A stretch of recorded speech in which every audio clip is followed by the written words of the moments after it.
Âgée maintenant de 8 ans, Une de Mai va-t-elle remporter enfin le prix d'Amérique, seule épreuve qui manque dans son prodigieux palmarès international.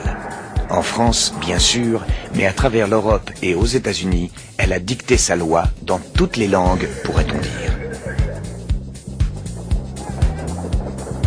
Parmi ses opposants, un lot maigrelet, un seul peut l'abattre, Tidalium Pello. C'est ce que pense son driver Jean-Marie, mais sans trop le dire. D'ailleurs, l'année précédente, avec un chrono de 1:17.5, ce géant qui toise 1,73 m battait le record de l'épreuve. Vanina B et Une de Mai. Athlète complet, il passe avec bonheur d'une spécialité à l'autre. Sur sa carte de visite, on peut lire qu'il s'est adjugé 2 fois les prix du Cornulier, des Centaures et le prix des élites. À l'étranger à l'athlé, on l'a vu triompher en Italie, en Allemagne et en Suède dans le très convoité Elite Lopp à Solvalla. Les performances réalisées par Une de Mai et Tidalium Pello sont la raison de l'abandon de beaucoup de trotteurs. Nos 2 favoris vont opter pour la course d'attente, le mâle se contentant de dormir d'un œil derrière la femelle. C'est ainsi que l'on passera aux tribunes Keystone Spartan, le seul visiteur emmenant dans son sillage Amio, Tony M, Vismi, qui bout d'impatience, et Une de Mai, qui va prendre sa roue.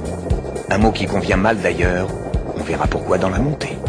Côté corde, Tidalium Pello attend qu'on lui demande un effort, mais le moment n'est pas venu.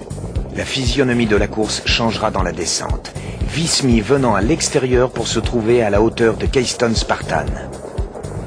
Elle prendra le commandement seule dans le haut de la montée où un drame va se produire.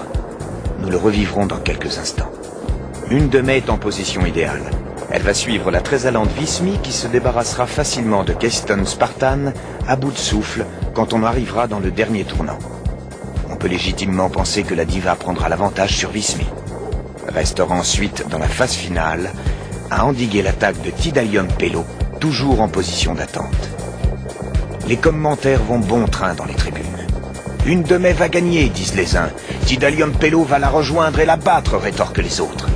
Fragilité des prévisions, comme la suite de l'histoire va nous le prouver.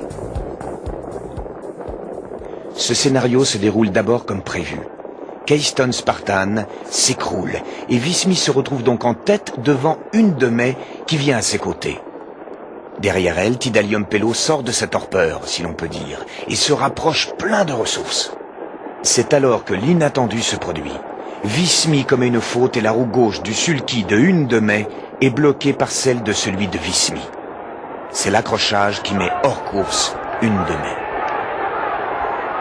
Jean-Marie n'avait évidemment pas envisagé ce final, et moins encore Jean-René Goujon.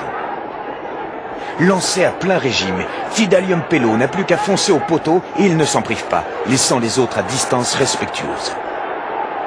Un nouveau record est établi dans ce prix d'Amérique, 1:17, 1/10, et nous ne saurons jamais si Une de Mai aurait pu enfin remporter cette course qui fut pour elle ce que l'on appelle le signe indien.